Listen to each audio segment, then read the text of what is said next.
Welcome back to Shifted Reality, Season 1, Episode 13. I still can't believe I put this in the wrong spot. It just goes to show you, if you are building something far away from your base and you want to connect to a specific spot on your base, learn from my mistake. Either start at your base and build out to where you want to put your thing, or use a temporary block to double check. Don't just count and hope that you get it correct, because you can end up with a lot of work done and then find yourself in a bit of a jam. So how I tried to fix this to make it look like it was, supposed to be here all along, is I brought this part out quite a bit to make more of a space here, because otherwise, with the way the land in Terraform originally was, the bridge would connect like right up to here, and it would have been very obviously in the wrong spot. So I brought it out, and then I kind of wanted to have it a little bit round. So first I kind of curved it in, and then curved it back out, and then brought it back in. Now this side here I made straight so that I can connect up and do my next section of builds right in this section. And that way this will all really start looking like it's going to tie together. And then underneath this wall, or hello creeper, hello explodey friend.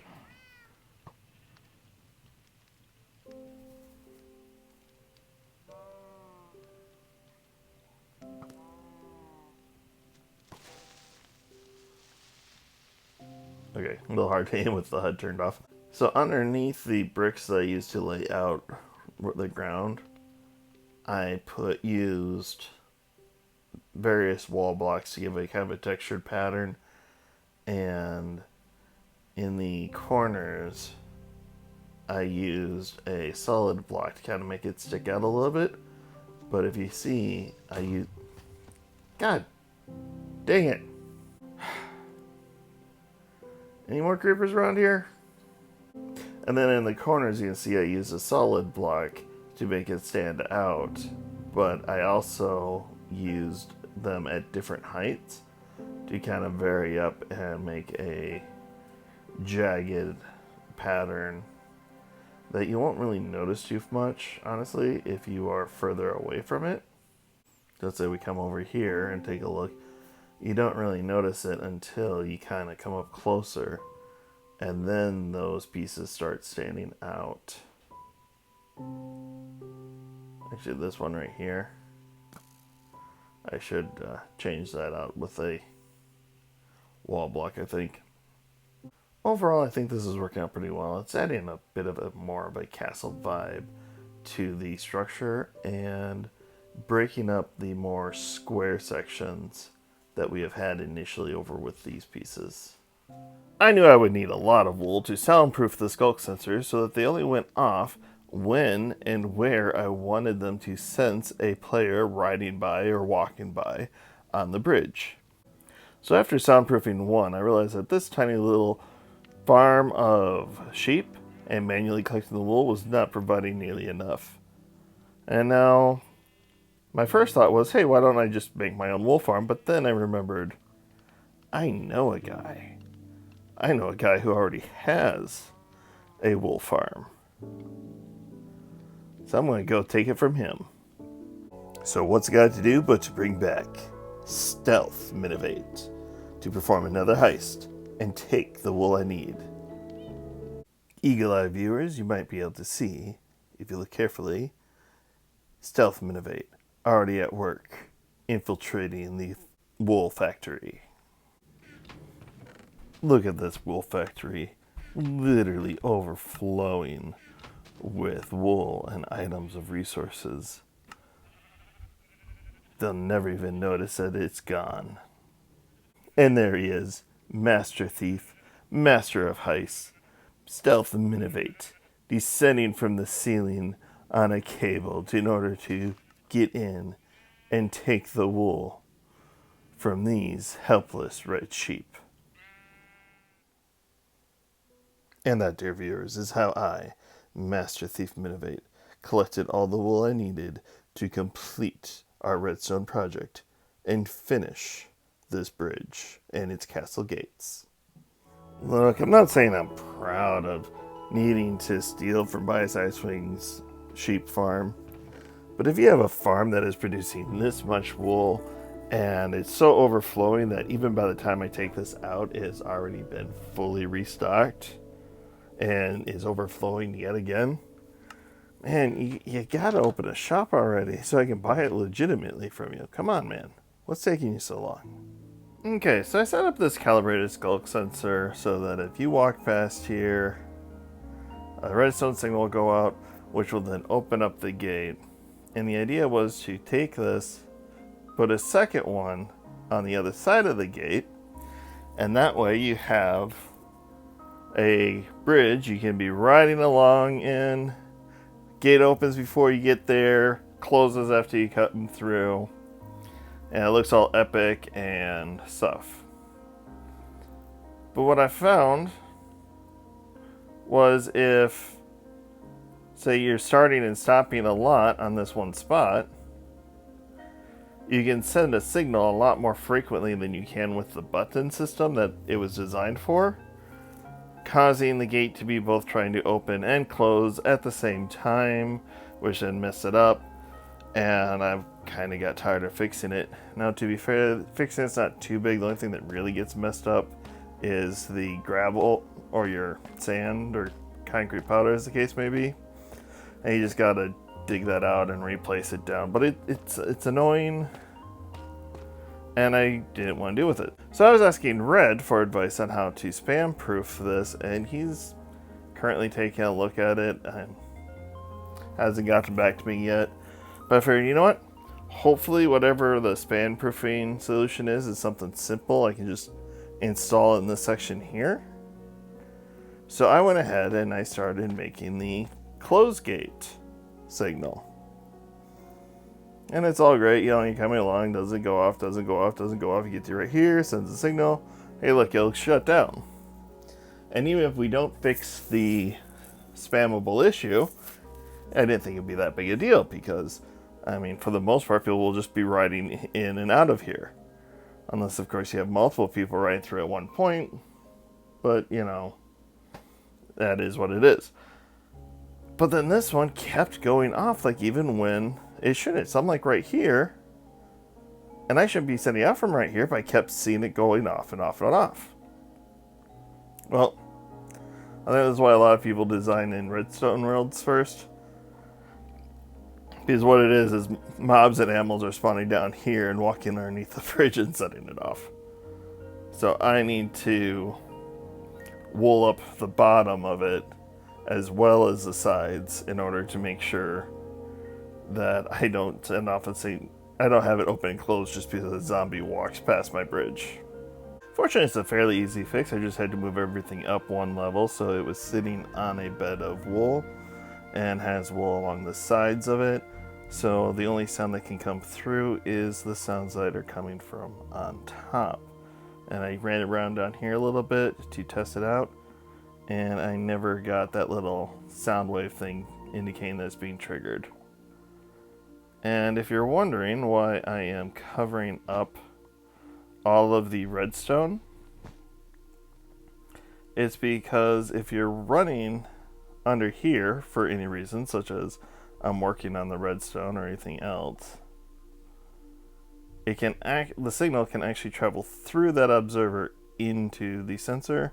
And again, I'm trying to avoid it being detected from anywhere but the one direction I want it, which is when you are crossing over the top of this bridge. And as you can see, we have a repeater on Vortex, so it only takes one signal out of the observer, because otherwise you end up with two. And then it runs it through a pulse extender to make it so that it lasts long enough to fully trigger the redstone mechanism. And another repeater out here, just so that we can pass the signal through the wool block without, and have this fully encased so that the only signal is coming from above. And last but not least, we are of course waterlogging these so that when it does go off, you don't hear the skulk sensor. Now here you see where it's starting to fall apart. Initially, we put in a pulse extender that gives a negative signal back towards the skulk sensor in order to make it go off less frequently and therefore solve the spamming issue. This was, of course, a suggestion by Red, and at first it seemed like everything was working.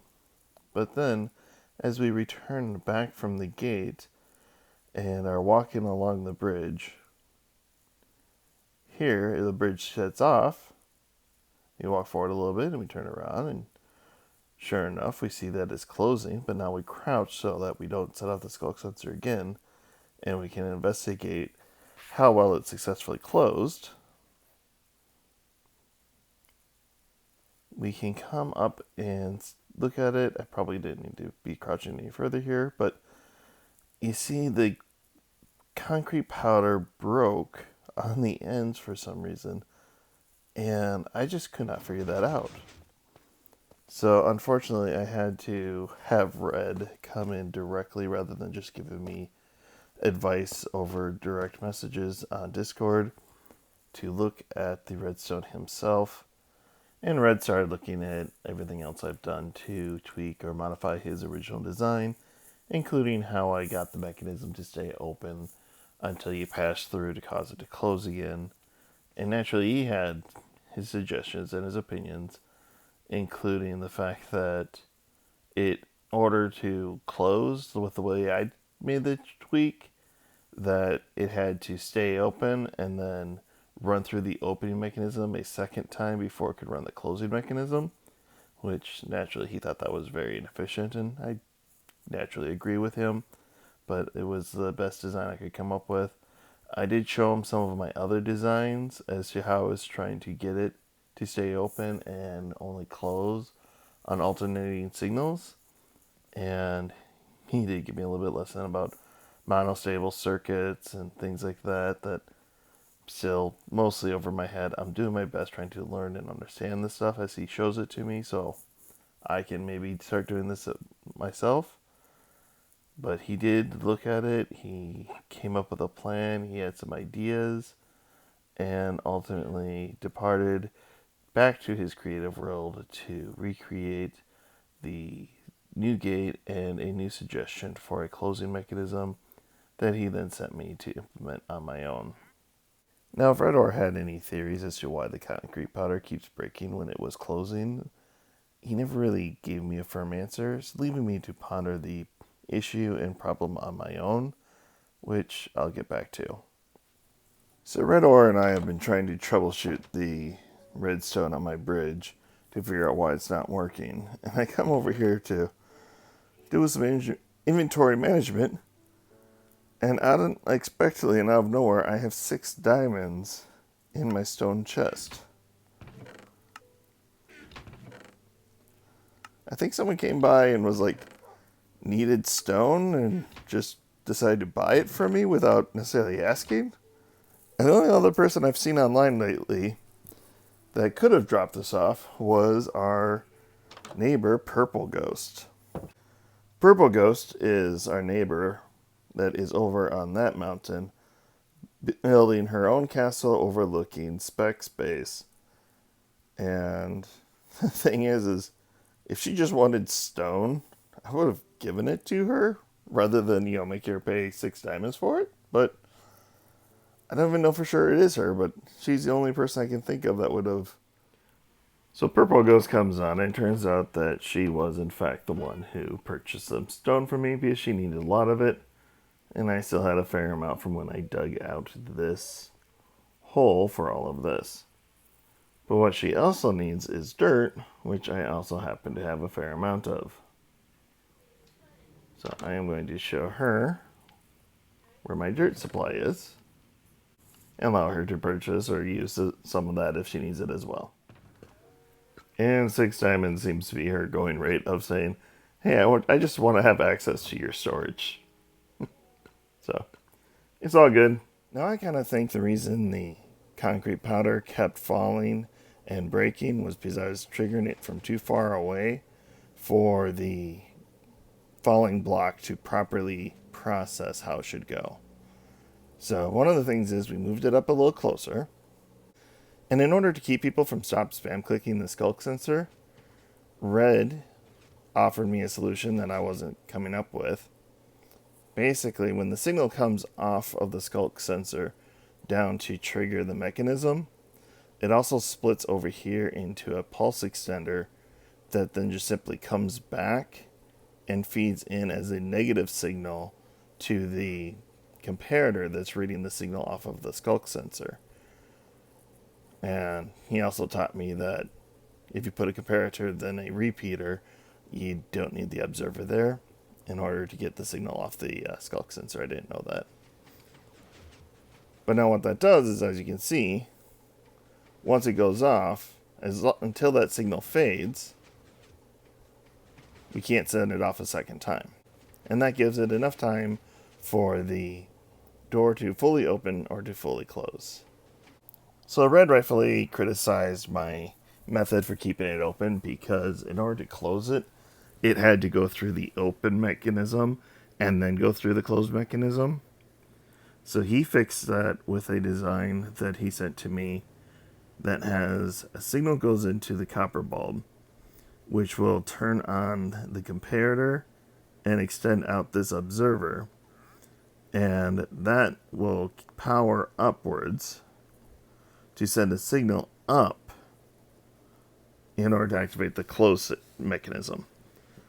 But then, when this bulb receives a second signal and turns off, this observer moves back into this position, sending a pulse down and sending a signal out to close it.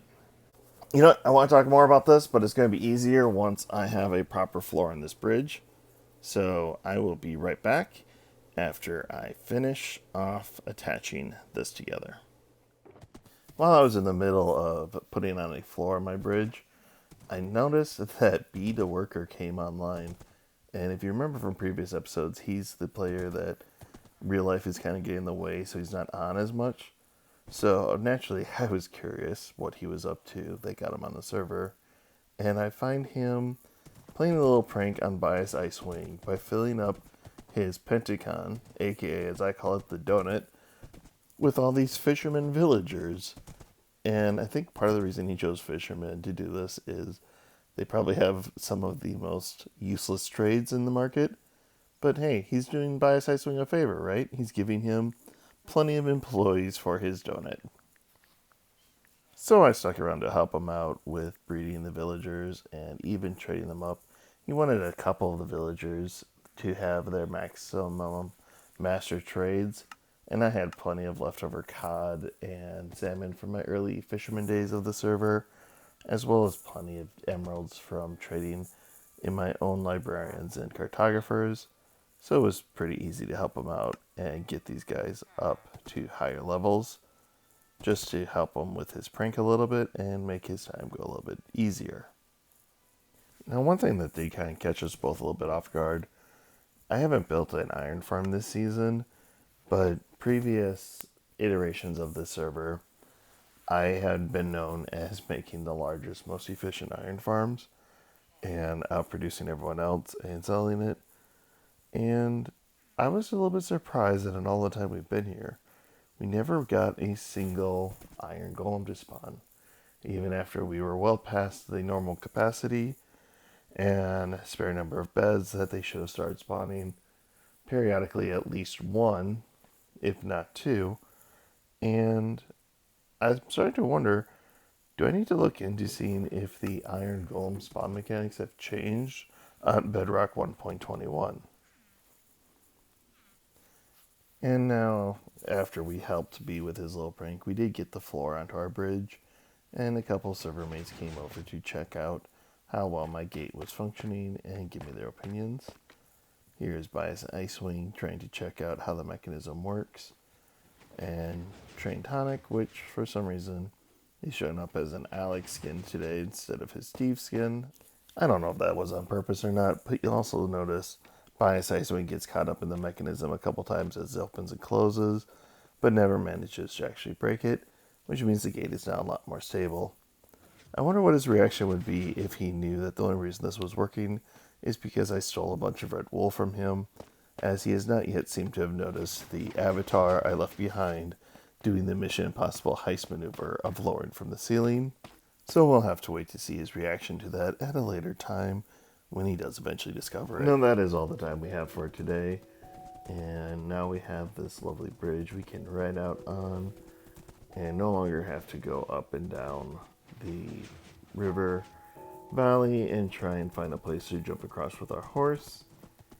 However, of course, naturally, we still need to get on the way to get down to the ground on this side, which is going to be a project for next time, as well as the reason why we have not put a top on or sides to these gates, because we were waiting to see exactly how much room we needed to make all of the little redstone tweaks and redesign changes.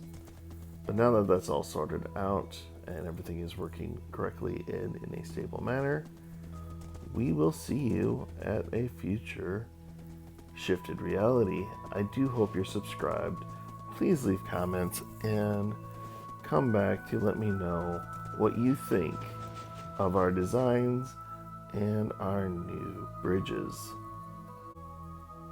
So until next time, please come back and see you on the next episode of A Shifted Reality.